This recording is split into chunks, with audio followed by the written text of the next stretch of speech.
This is Joe Lindsley, Speak Freely podcast from Lviv, Ukraine, with my co-host and friend. Yeah, it's Zakhar Pikh and Speak Shitty podcast from Lviv, Ukraine, and our lovely guest from Big Apple City, Lucas Right. Denton. Доброго вечора, ми з України.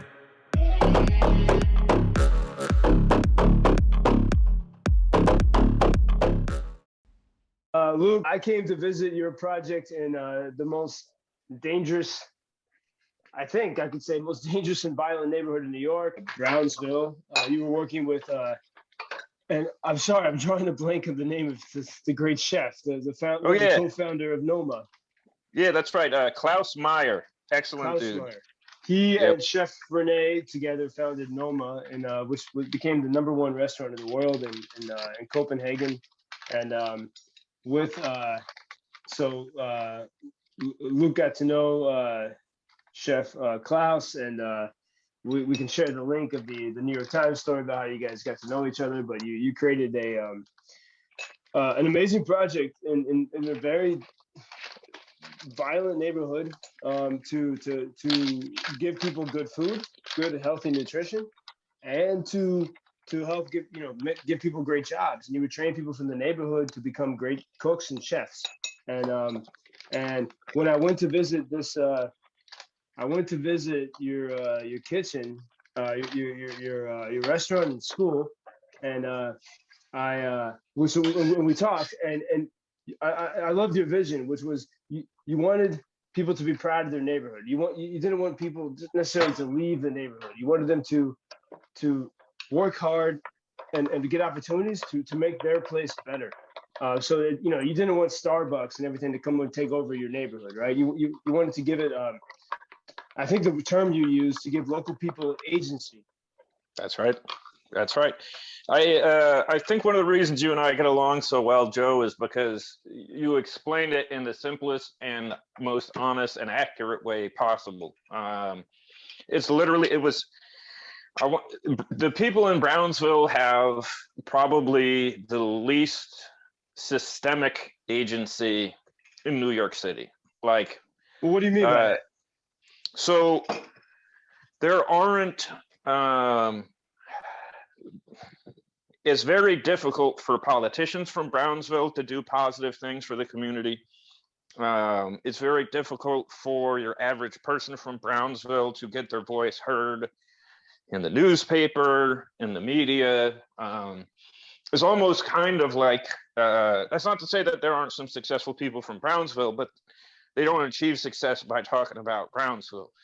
They become successful despite being from Brownsville, or at least the mainstream narrative that's how they'd frame it. It's like it's almost like a void. It's like it's a place the city proper, the municipality, like what kind of wishes wasn't there. But one thing that I've discovered being there was how necessary Brownsville is to the proper functioning of modern New York City. It is the place where New York sends its undesirables. And I'm saying that, with quote marks around undesirables. I mean, but like if there's a group of people, a type of person that, any mayor of New York doesn't want walking around Manhattan, they send them to Brownsville. Brownsville is one of a few neighborhoods that's almost always historically served that function. East Harlem's another one. But since its inception, Brownsville has been a neighborhood, to keep people out of sight. And what I wanted to change about that was that I wanted to give, some kind of systemic foothold, some kind of practical physical foothold whereby the people of Brownsville could make themselves heard, not just in the city and not just to other neighborhoods or politicians or the media, but to each other, because the lack of systems and the lack of essentially modern communications in Brownsville kept the neighborhood. I love to use this term, and it's like more relevant now. Brownsville is really balkanized. The way we use that term in the United States is to mean that there are a bunch of small subcultures packed very tightly together that have historical beefs, basically, conflicts. Historical And conflicts. yep, and they don't interact. Like, one of the reasons why we had to put the center exactly where we put the center was because it's the only place in Brownsville where young people could get to a location without having to go through rival gang territory. I mean, man, it sounds to me like I remember when there was one day in particular where I spent the morning, and then and I know there's different terms to use here, and I probably won't use them appropriately, but an Israeli settlement in the West Bank. I spent the morning there, and then that evening I went into Palestine, and I was dropped off. So my Israeli friends in the settlement dropped me off in this middle. There's one shopping center in the middle where everyone would go somehow, and it was like a safe place to go. And they dropped me off in the shopping center, and then my Palestinian friends picked me up, and same place in Palestine. Yeah, and it was this weird like no man's land in between, and that's I guess that's what you guys. Absolutely. I mean, we were aspiring to. I mean, we were like, one thing that, at the very basic level, it had to be a safe space.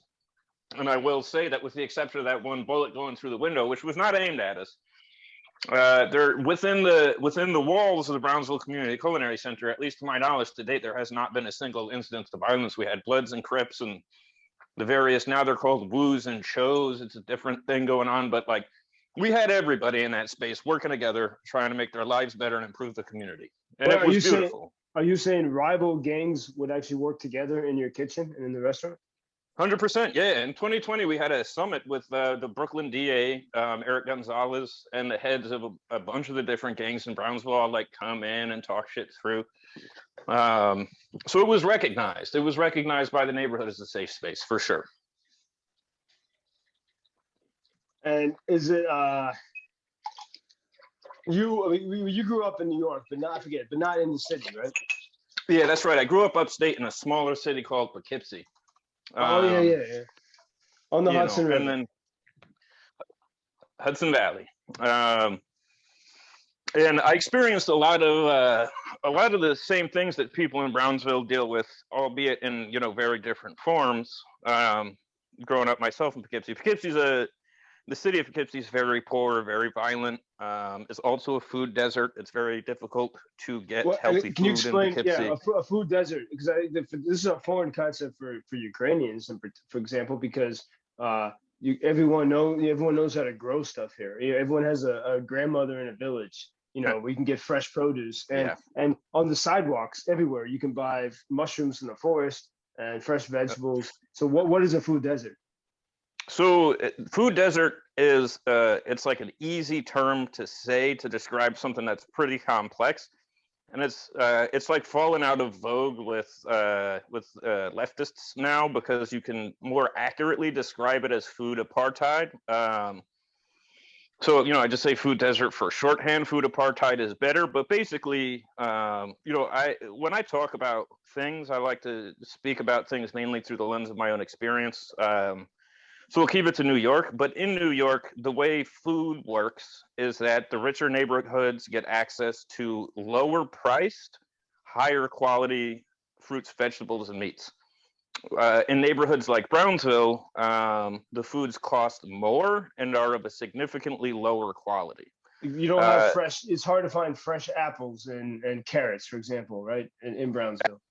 Absolutely. Like one of our community advisory board members collaborated with, I think, Hunter at some point to do an analysis of the nutritional content of the produce in Brownsville, as well as tracing the produce's provenance, like where did it come from? And what they found was, number one, in something like 90% of the fruits and vegetables in Brownsville, when they did this study, the only remaining nutrients were fiber.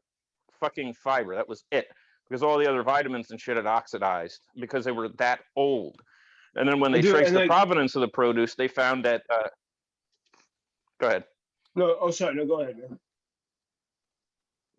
All right, and then Yeah. so when they traced the provenance of where these fruits and vegetables were coming from, it turned out that Brownsville is the last stop in New York City for these things before they get written off for insurance purposes or thrown in the trash. So these fruits and vegetables, they would start out at a boutique market or something on the Upper East Side. Then they'd go down to the Lower East Side. Then they maybe go back up to Harlem, and then they'd go to Bed-Stuy, and then finally end up in Brownsville. And they might still look fresh because of the heavy genetic modification, designed to look shiny, but they were almost entirely devoid of vitamins. I would say there's such a contrast. And Zach, I want to get your perspective on this, but it's a contrast, I think, with food in Ukraine, right? I mean, you go to any village and they're selling, amazing fresh vegetables. You can just drive on a highway, like it's not a highway because we don't have highways, but on a big road, you can drive on a big road through the villages, and the grannies standing on the road and selling their fruits, berries, mushrooms, vegetables, apples. They're selling a lot of apples, also honey. And just on the road, you can just stop and buy everything fresh from her field. So it's nice. Luke, sorry. I'm so sorry. I have few questions to Luke. I'm sorry. How old are you? 36. 36. Okay, I understood that you saw a lot of bullshit in your life, and I have a question about that bullshit we have now in Ukraine and in the world at all. What do you think about that? First of all, about Ukraine. It's more important than that shitty world. Yeah. I mean, I'm happy to answer that question, and I'll apologize in advance for my ignorance, because this is what's going on is something that I have tried very hard to understand, and I feel like I'm failing. So understand, please, that as I describe my point of view, I am very open-minded to being informed. So the number one way that I'm framing this in my mind right now as an American is that this feels like a proxy war with China.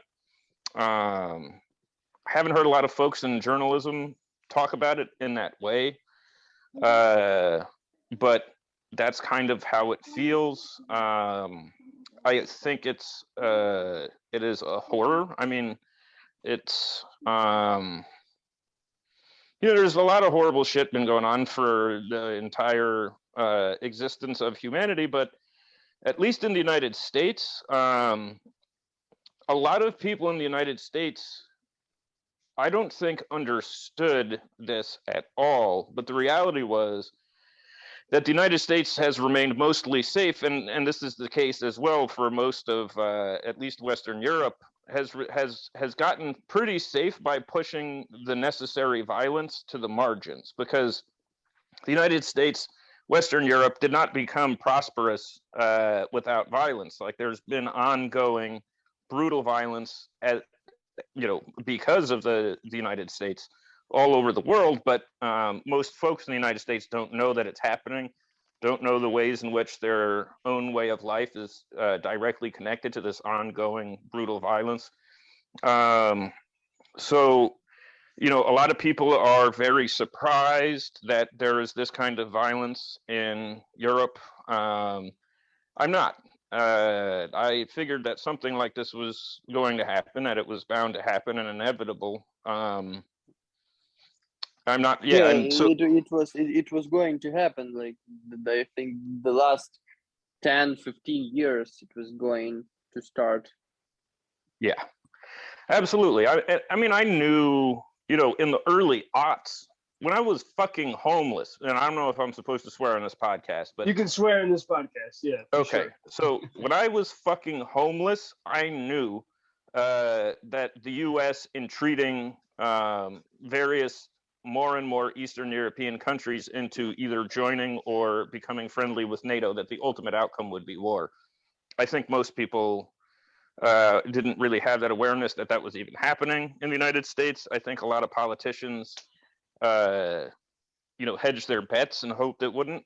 I read Bill Clinton's article in The Atlantic about how he thought he was still right to bring those countries into NATO. But yeah, so this is so for me, this is all to say this was not a surprise. But the fact that I feel like I saw it coming doesn't make it any less horrific. I mean, I had a baby 3 months ago, and I feel like nuclear war is back on the table in a way that it hasn't been in my lifetime, and that's not chill. I am not psyched about that. No, let's see what you think about this. But I mean, I started my career working for the beloved neocons and people that started the wars in Iraq and Afghanistan.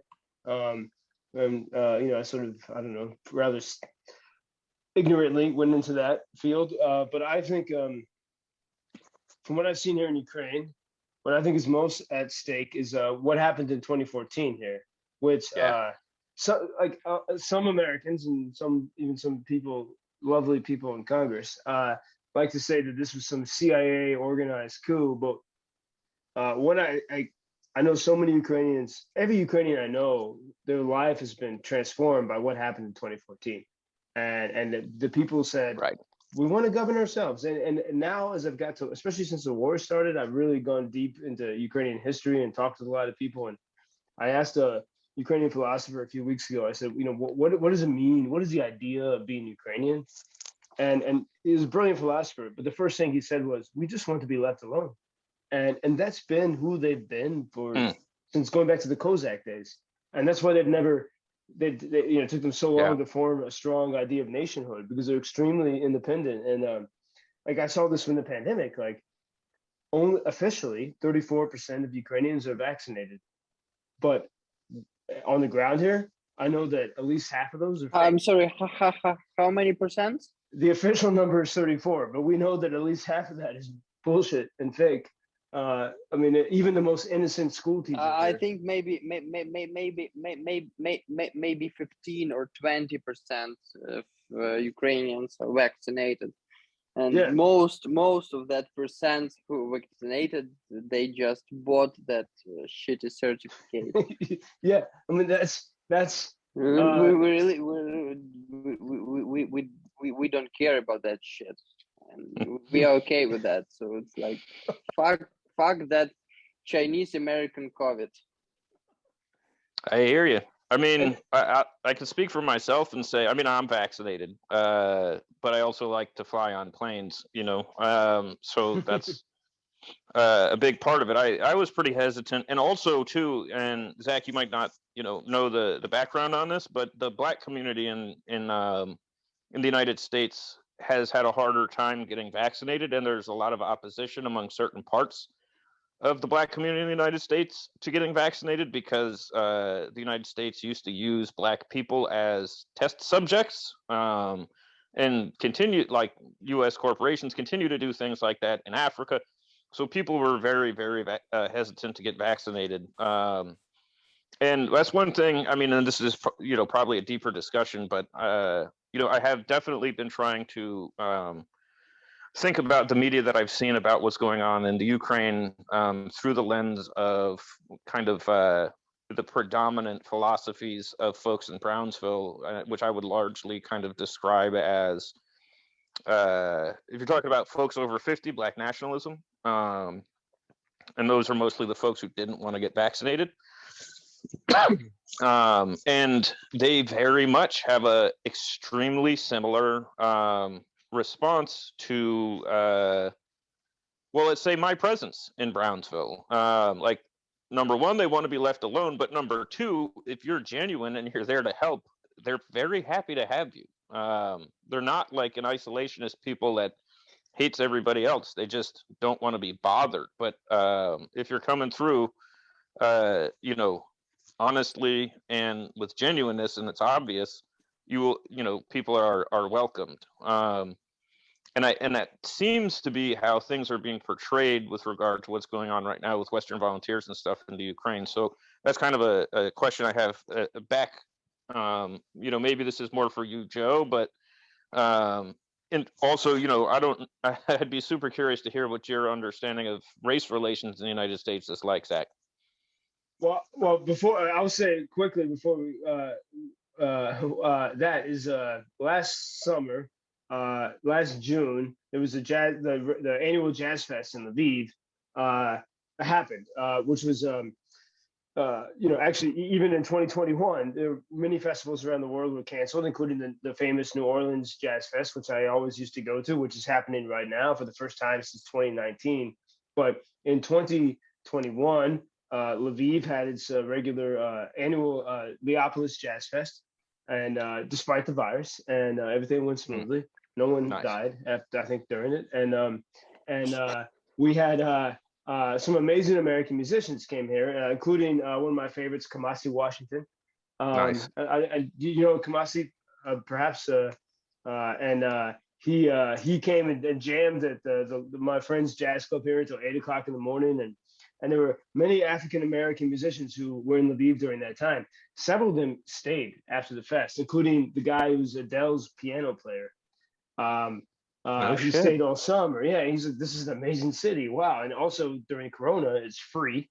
So we had a mixture. We had all these great African American musicians. We had tons of Saudi Arabian tourists, including women wearing the full burqa, which is very, this is a Greek Catholic city. It was very unusual to see that, but everyone was completely welcomed.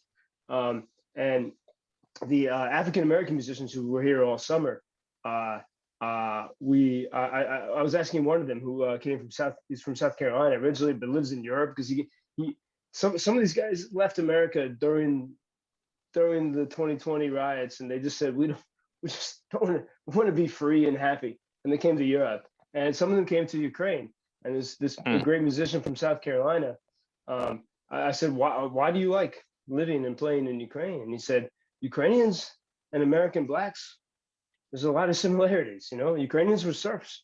I think also like the Irish were for so long until 1920. But he said Ukrainians they've always been an oppressed people, and they understand my blues. I can play the blues and they get it. And so I saw last summer this great connection between African Americans who really appreciated Ukrainian people and culture, and they felt welcomed here.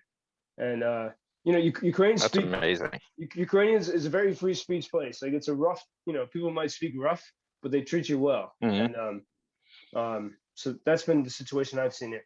One of the most tolerant countries in practice.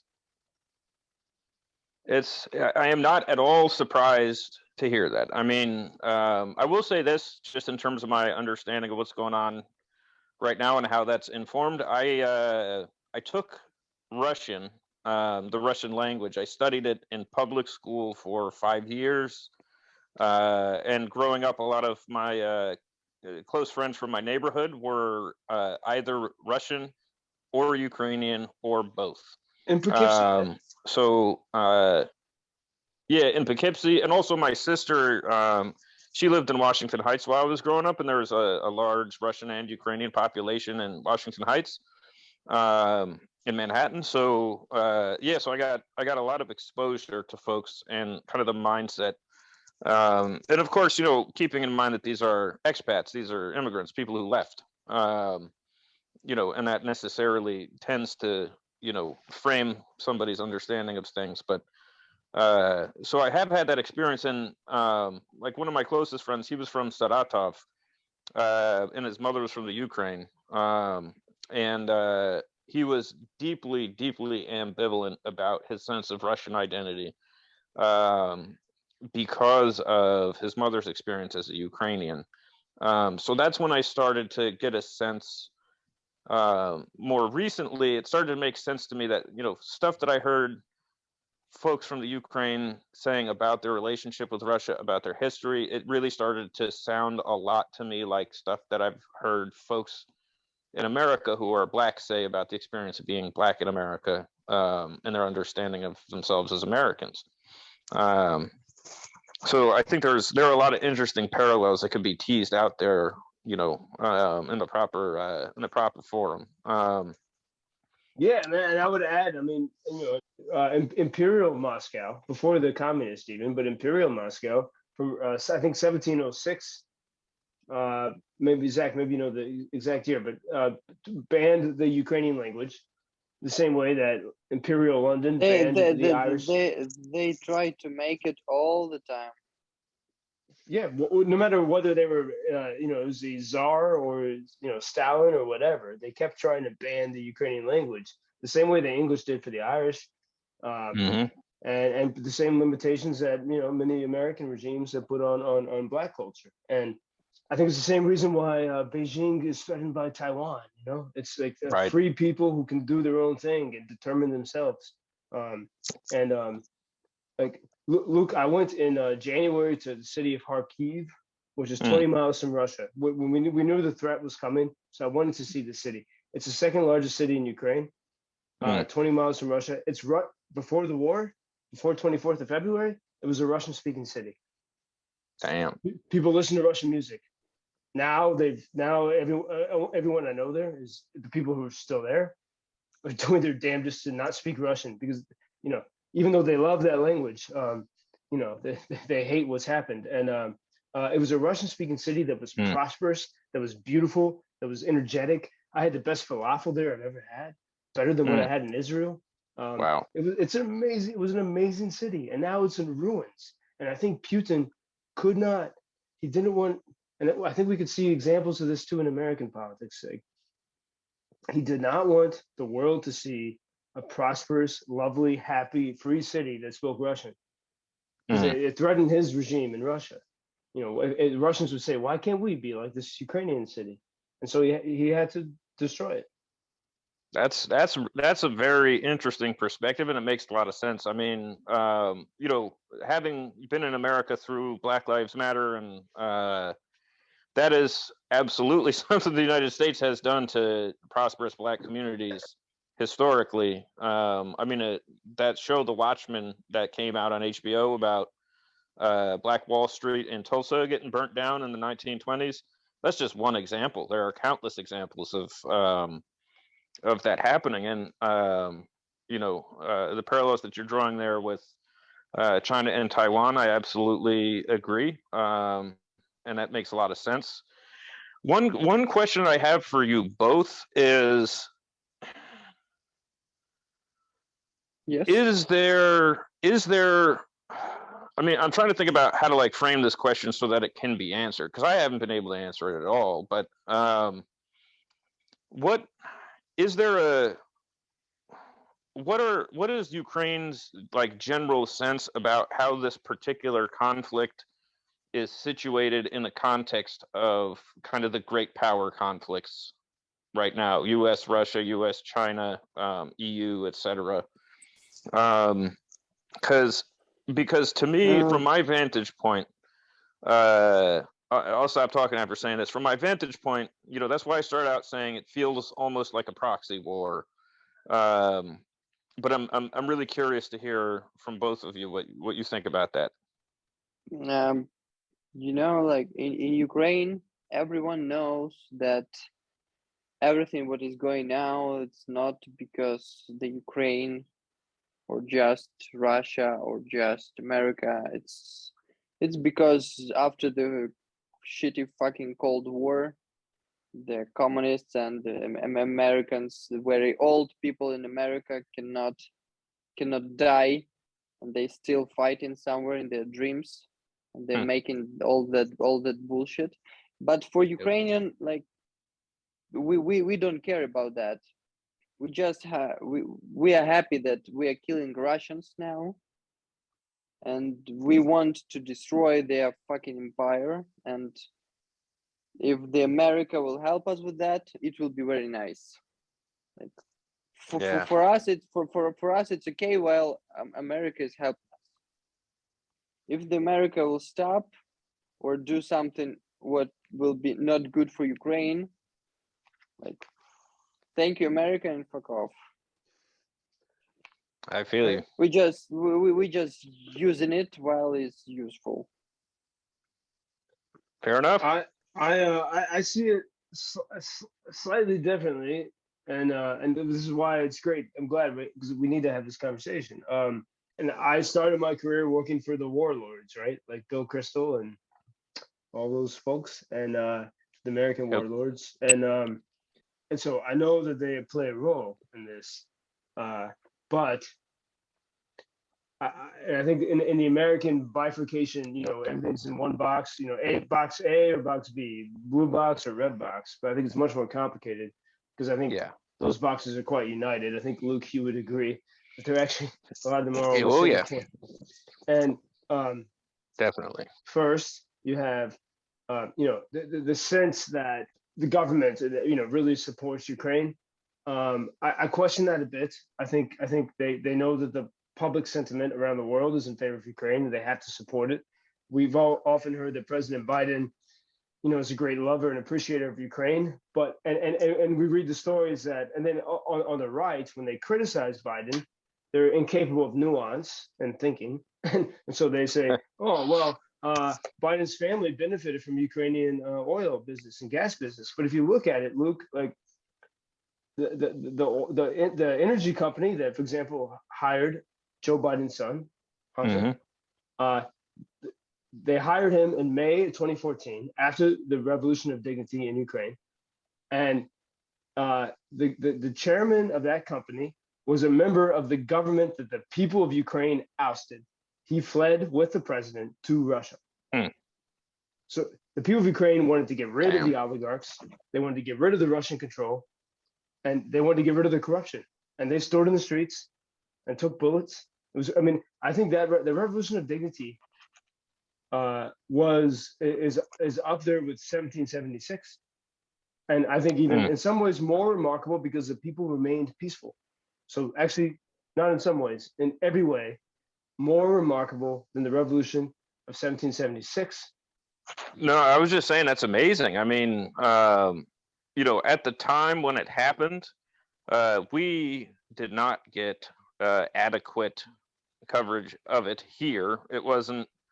I mean, you know, I don't want to digress too much into the way that the media is functioning in all of this, but you know, I think it was played down. I think the geopolitical significance of it was played down a lot in 2014 because the media was friendly to Obama and didn't want to give the sense that you know, any kind of foreign policy things were spinning out of his control or that he'd made any mistakes or anything of that nature. So it was just not reported on nearly at all with a frequency relative to the significance of it. I had some awareness of it because some of my connections in, you know, on the left were making noise about it in a positive way. But like coming from, you know, mainstream media, it was a blip. And I always found that peculiar. I mean, the way that I do news myself is if there's an article about something, I will read 5 articles about that thing so I can do a meta-analysis and try and see what kind of message is being pushed. So, you know, every day I read the headlines, the Times, the Post, I'll, you know, look at how the Atlantic is talking about it, Guardian, Al Jazeera, and though some of those media sources seem like they may be oppositional to one another, largely you find that they're towing the same line. They tend to toe the same line. And since this most recent iteration of the war has broken out in the Ukraine, I have gone back and done some archival research about how the 2014 revolution was covered, and it's just in terms of column inches, like the way Chomsky went about breaking down the New York Times' coverage of Cambodia and how the CIA influenced that.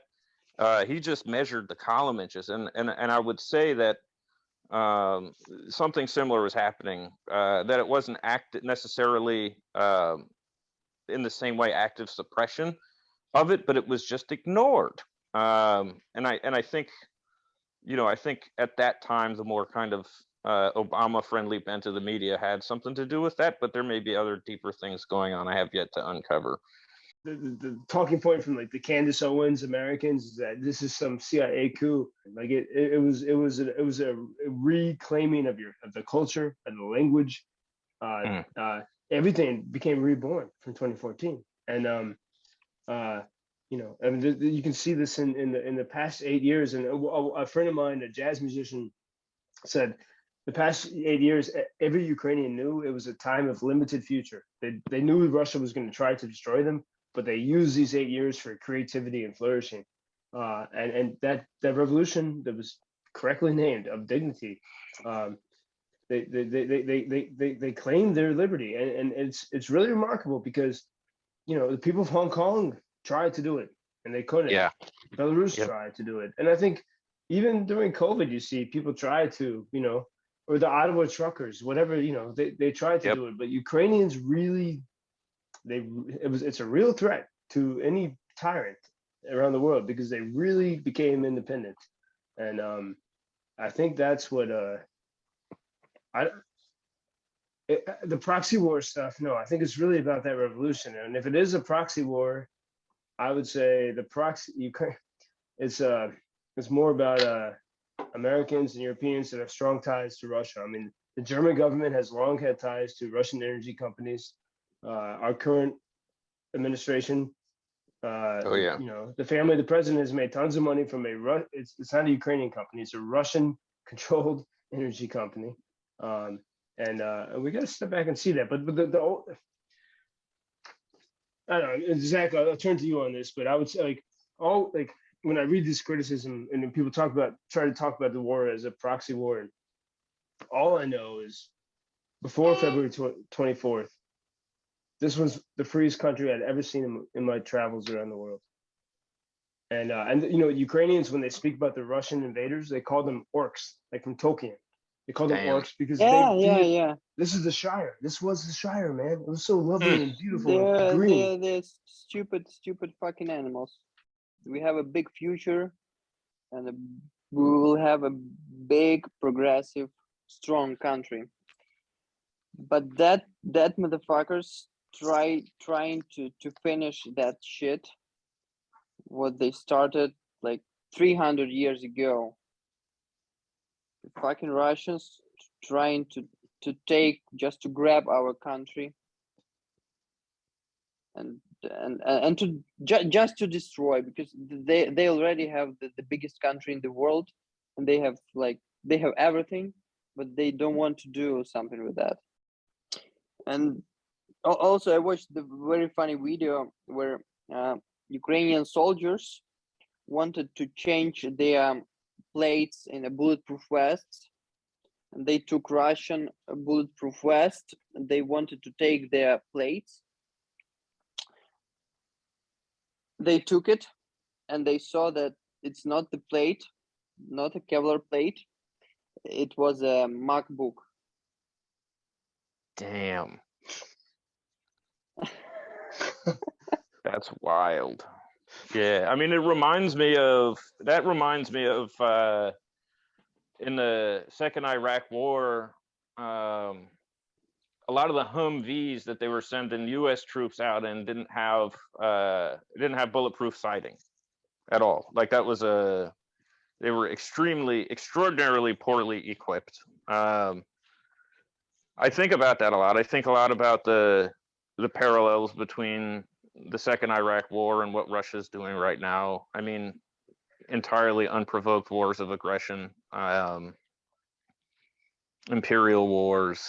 I was thinking about this today. I took a run through the park here that's called the High Castle. It's a little mountain overlooking the city, and it's not like it was before the war. There's soldiers everywhere. You got to be ready to show your documents, but they know me. I run there every day, and so Russian spies, come find me, motherfuckers. But they as I passed every person I passed, and as someone that lived in New York for a while, and as an asshole, I get annoyed by people, and then I realized, like, everyone around me, like, I suddenly had this realization, and so as I was running, I would look at like the woman walking in front of me, or a couple walking their dog, coming toward me, and every single person, I realized we're all in the same horrible situation together. This is a country where everyone agrees that they disagree on many things, of course, but they agree that they want to be free. They agree that they want to be their own country. It's not like a situation with or Afghanistan, where you had, people in the country who had deeply, the different views on what their country should be. That everyone is complete, everyone's united here. So at the very least, it's different on that score. And then as I was running through that, then I had this moment of realization, and I extended my run because I wanted to keep thinking about this and watching people. I was like, kind of like almost as like I had eaten mushrooms, and I was going around, and I realized this is how we should all feel as human beings. We're all on this planet together, and we die, right? We're all in the same situation. But here, very deeply today, I realized every single person I saw today, every single one, even people that I get annoyed with, because I get annoyed easily, is facing the same thing. Like, I would look at someone walking in front of me, I'm like, I know what's going through that person's mind. I know it, because we're all going through it together. And I've never experienced like that level of empathy with humanity before. Honestly, it's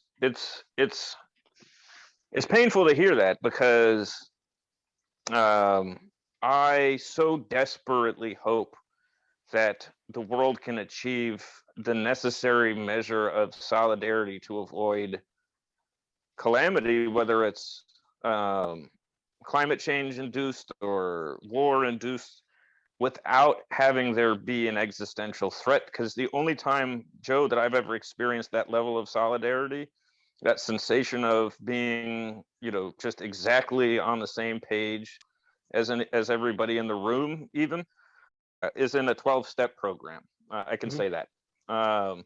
Like, I've been doing that for 15 years. It informs much of my activism and how I see the world, but that's really the only place that I experience that sense of solidarity. But even there, as beautiful as it is, it's because we're all consigned to death without that solidarity. So I'm, I want to repeat that. We're all consigned to death without that solidarity. To death.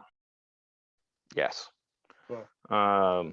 And I mean, and that's the case for us as human beings right now. I personally feel, and and not just death, but like a bad death. I feel like that's the case for us as human beings right now, and that's why I've historically done the work that I do, is because I understand the practical value of solidarity. Yes, like, from an empathetic perspective, if we had that, the world would be a much more beautiful place. But just from a sheerly practical standpoint, it's very difficult to get shit done in a lot of places, and important things that are necessary for the future of life on Earth, or simply to.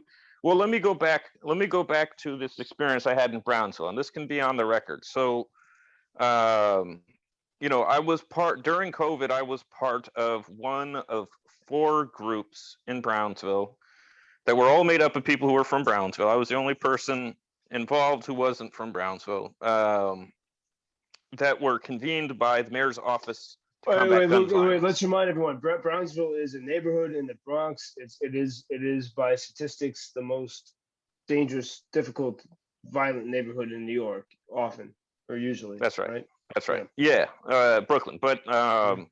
Brooklyn. I'm sorry. Yeah. So so during COVID, the murder rate doubled.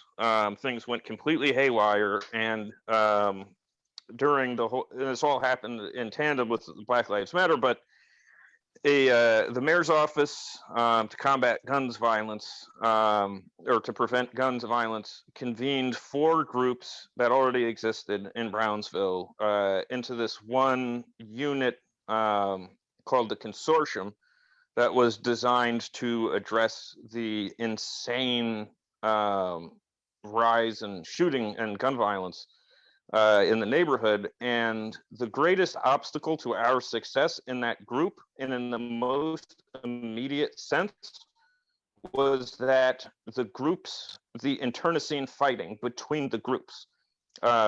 Like, we could not get through a single of our weekly meetings without it devolving into shouting.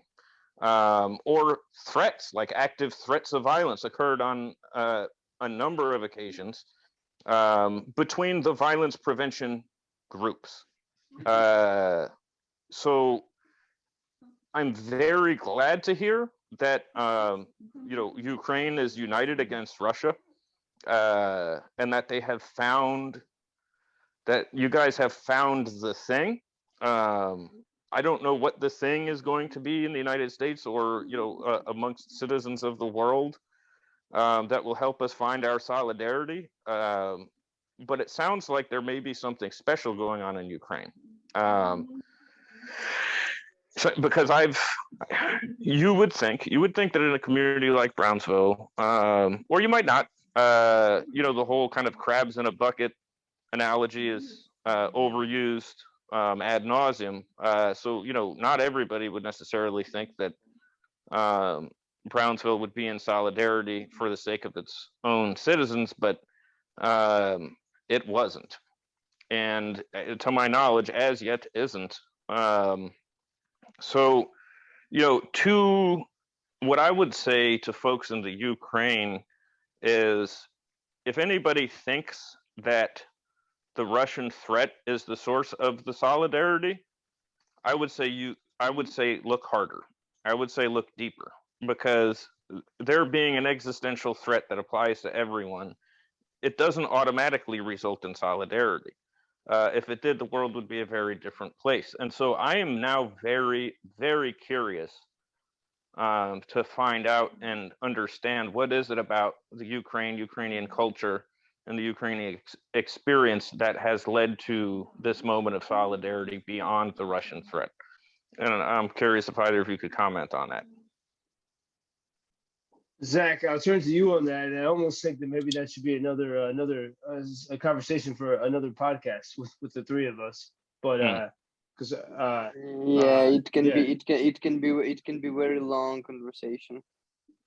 From your experience, Luke, in New York, when people are hit with the threat, they don't necessarily unite in a great way for a sustained period of time. Ukrainians have done that. And so there's obviously something deeper about that here. And I've thought about this a good deal since it started, especially starting from the linguistic level. As an Irish, American, it's like very connected to my Irish roots. Before the pandemic, I was going to go live in my family's farm in Ireland, and I studied the Irish language in the same way that if I were Navajo, I would learn the Navajo language, because these are the oppressed people, and I want those cultures to thrive and not be forgotten. And Ireland, before Henry VIII, was not a unified country. It was different kingdoms on the island. They had a common culture. They had a common sense of law and decency and sort of common traditions. But they never wanted to be united, and they weren't united. They were different cultures and kingdoms. And then the English, started to invade and take over. And after centuries of that, after centuries of their common language being banned, their religion being banned, they formed a nation to protect their independence. Which independence not as a nation, but independence as individual people or tribes of people. And I see the same thing in Ukraine. I mean, the people of Kharkiv, 20 miles from Russia, are very different from the people of Lviv. But the one commonality is that they want to be free. That is the coming out. And Kharkiv is more of an optimistic city. Lviv is a coffee drinking, slightly pessimistic, philosophical city. But they love their freedom, and it's the same thing that united the Irish. Is that they said, if we want to keep our like local freedoms, we have to unite against this oppressor. And Ukrainians have struggled with this for centuries, like the Irish. And now they face this moment. And I was right. Actually, it was the day before the war. Which, dude, it's so hard. Zach, do you remember? I can't remember that day. 23rd of February feels like 100 years ago, and a different life. And I was meeting with a Ukrainian film director, and he had this idea that for most of Ukraine's history, it was an existential history. It was, we always figuring out who we are, and then like looking inside, and that created amazing literature and beautiful songs and like soul piercing melodies. But it was very existential. And then in 2014, when finally the people stood together in the streets, everyone in this country became a hero, because like everyone participated in the revolution in some way. And so Ukraine went from existential to action.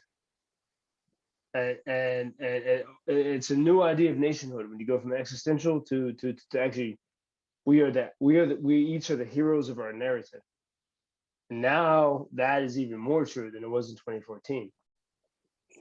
Yeah, you told that people in Kharkiv and Lviv are different, but we in Lviv and people in Kharkiv, or Mariupol, Kiev, Donetsk, Crimea, or like all of us, we are Ukrainians, and we are different, but we are Ukrainians, and we like freedom, like our freedom, and anyone can call us like Russians or Polish or something else. No, we are Ukrainians, and it's like doesn't matter that we spoke in different languages before 24th February, of course, but I have read somewhere that someone told that Ukrainian is a country of free farmers, and we are strong and straight in everything what we are doing and saying, and we don't care about something deep. We don't care about the geopolitics, other shit what is going on in the world. We care only about our land, ourselves. But when someone come in here and say, oh, now you will be free with Russia, we started to speak in one language. Anyone can say now that, oh, Russia is okay, or Russia is good, maybe Russia is our friend. No, we become like one. We're together, and I think it's the first time for the last 300 years that we united in one country. So this war, it's very bad, of course, but good for our country in the future. It's really interesting to me. I mean, Joe, what you said is so attractive to me in terms of an explanation that I'm going to interrogate the shit out of it. Like, it sounds so right that like in between now and the next time we talk, like I'm gonna have a hard think on that. And I'll be honest with you about, both of you, about where my interest in this lies outside of not wanting to be incinerated by a nuclear bomb. I am an American. My wife recently got Austrian citizenship as part of Holocaust reparations. And so now my daughter is also an Austrian citizen as well as being an American. But, Joe, the other day I told you that part of my family has been on this continent since the 1600s. They came over with the Mayflower. I'm also German, Irish, a bunch of shit. I'm an American. And as somebody who lives here, and somebody who's had the experience that I've had, it's very hard not to see the oppression of African Americans, Black people, and racial minorities in general, but especially Black people, as the existential threat to our future as a people. So, as we're having these conversations, I'm trying to think about what there might be going on in the Ukraine amongst Ukrainians that could be helpful. I mean, just to put it as simply as possible, to Black people in America first, but because I believe that in order for America to continue as a society that is not in active violent conflict with itself, I mean, and to the degree that it isn't, I mean, it is already, but it could get much, much, much worse very quickly. To keep it from getting much, much, much worse, the condition of poor Black people in America has to be improved, and the condition of poor people in America overall. So I am betraying a little bit of my kind of ideological bent here by focusing on the class element with that. But it seems to me, based on what I've seen thus far, that Zakh, what you're saying is true, that you are united as Ukrainians right now, and that the spirit of solidarity is thriving. And it's almost my life's mission to understand how to grow that solidarity between human beings, and to not in a factionalist sense. Like, I'm not trying to start a cabal, you know what I mean, and take the world over. What I would very much like to see is human beings feeling safe to travel wherever they wanted in the world, and having the expectation, the practical expectation of being treated with decency and living lives of dignity. And so, what I see from my vantage point here in New York, whenever I'm hearing Ukrainians talking on the news, on the internet, is a people united, a people in solidarity. So to me, I just want to put my cards on the table and say there's a selfish element to this. Like, my wife and I just bought a house. We could flee the United States. If, say, Trump wins again, we might want to, go just flee to Austria or somewhere in the EU, because things could get very real here, way more so than they already are. But I'm not going to do that. So the stakes are really high, and it's important to me to know, to understand solidarity, how it manifests. Because I don't think there's a cure-all. I don't think that what achieves solidarity in the Ukraine is necessarily going to achieve solidarity in the United States, but there is a common factor. And so, in our conversations now and moving forward, I'm going to want to try and tease out what that is. I think it's really important. Yeah, Luke, thank you for that. And I think it sets up, I think we definitely let's do another one of these conversations with the three of us. Maybe I'm thinking of maybe someone else we should pull into this.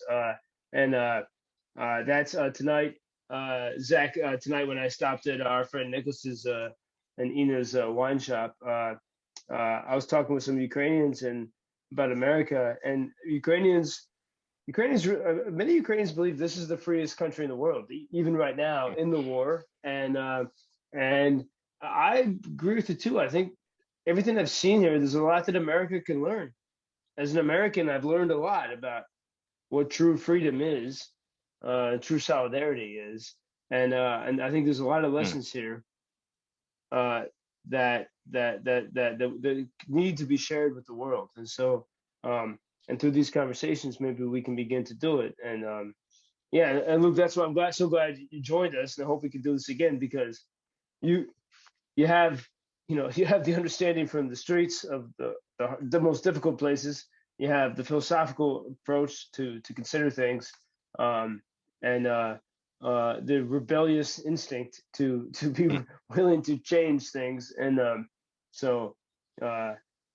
I think it's been man, I'm very grateful for this conversation. You just set up I think that our challenge and conversation for the next time. So Thank you, Joe. And thank you, Zakh, for taking the time to be part of this today and so I could learn from you. Thank you for that amazing conversation, guys. I hope we'll talk a little bit longer without that shitty record. More freely, Joe. Yeah. Yeah, just speak freely, but yeah, we'll talk more freely and No. It's a speak shitty. Okay, it's a speak shitty. that is the new name. I think many people in the world are saying this is a moment of reckoning where we really think, how are we living? How do we want to live? Because Ukrainians are risking their lives based on an idea of how to live right now, and it's an opportunity for all of us to think about it. So, with that, Luke, Denton, and Brooklyn, thank you, man. Thank you, Joe. And, And thank you, Zakh. my friend Zakhar Pikh here you, in Luke. Lviv. Thank you, Joseph Yosipovich, and have a nice. Yeah, Luke, Have a here nice I'm night. Joseph Yosipovich. Because my father's Joseph, so I'm Joseph Yosipovich, my Ukrainian name. But Nice. Zakhar Ruslanovich. Luke, what's the name of your father? Thomas, so I'm Tomasevich. Okay, Luke. Exactly, man. Exactly. That's right. And with that, we'll say do побачення, good night from Lviv, Ukraine, and from Brooklyn, New York. Welcome to Ukraine, Doch нас